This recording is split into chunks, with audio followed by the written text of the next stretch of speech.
Não vote em pessoas oportunistas e manipuladoras. Quem é capaz de usar a morte da própria filha como escada para riqueza, influência e poder é capaz de qualquer outra coisa imoral. A mãe de Isabella Nardoni passou mais de uma década em silêncio e levando uma vida discreta e bastante reservada, evitando ao máximo falar sobre o assassinato da filha.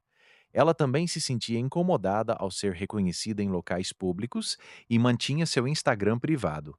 Jamais demonstrou interesse em liderar alguma causa ou ajudar pessoas. Até que, 15 anos após o crime, aconteceu o que parece ter sido o grande ponto de virada. A Netflix lançou um documentário sobre o caso, com a participação de Ana Oliveira, que se tornou um enorme sucesso de audiência.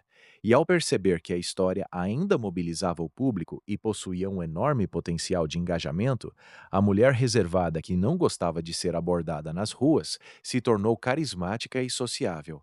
Criou perfis em todas as redes sociais, virou influenciadora, contratou uma equipe de marketing e começou a produzir conteúdo e vídeos profissionalmente editados.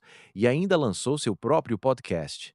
Mas tudo tinha um propósito ambicioso: disputar cargos políticos e construir um império sobre a memória da filha. E é impossível ignorar como essa tragédia passou a gerar retorno financeiro em várias frentes. Redes sociais monetizadas, podcast, salário de vereadora e agora uma candidatura a deputada federal, que pode elevar ainda mais sua projeção e remuneração. Tudo isso depois que o documentário reacendeu o interesse nacional pelo caso e ela percebeu que poderia transformar o luto em lucro.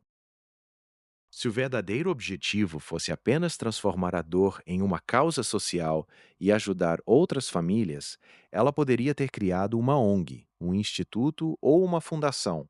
Poderia dedicar-se à prevenção, ao acolhimento e à conscientização sem precisar disputar cargos.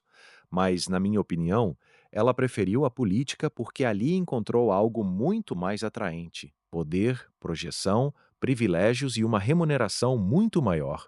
Uma coisa é lutar por uma causa, outra é transformar uma tragédia em capital político e subir de cargo em cargo.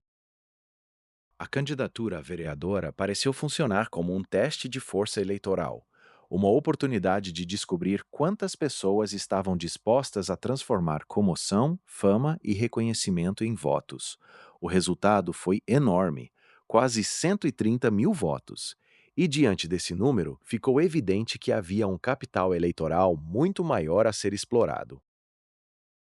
2 anos depois, veio exatamente o próximo passo: a candidatura a deputada federal. Na minha leitura, não é uma coincidência, mas uma escalada perfeitamente lógica. Primeiro, testa-se o tamanho do eleitorado. Depois, diante de uma votação expressiva, mira-se um cargo maior, com mais poder, mais visibilidade e um salário muito mais alto. É por isso que a pergunta continua sendo inevitável. Se o objetivo principal fosse exclusivamente defender uma causa, por que não criou uma ONG? Bem, é porque a política oferece algo que uma ONG não oferece na mesma medida: poder institucional, projeção pessoal, privilégios e uma carreira que pode continuar avançando. Vereadora foi o teste. Quase 130 mil votos foram a confirmação de que havia força eleitoral.